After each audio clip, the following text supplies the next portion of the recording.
بسم الله الرحمن الرحيم لم يكن الذين كفروا من أهل الكتاب والمشركين منفكين حتى تأتيهم البينة رسول من الله يتلو صحفا مطهرة فيها كتب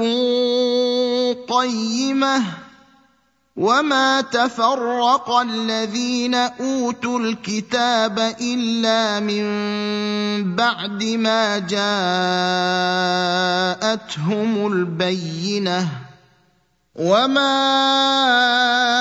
أمروا إلا ليعبدوا الله مخلصين له الدين حنفاء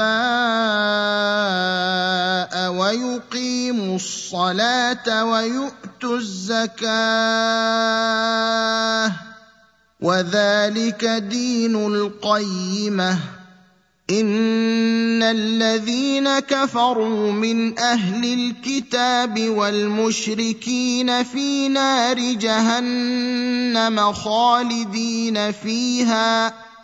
أولئك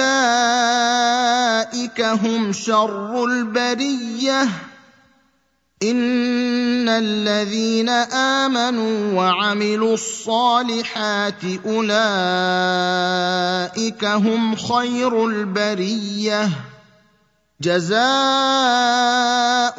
عند ربهم جنات عدن تجري من تحتها الأنهار خالدين فيها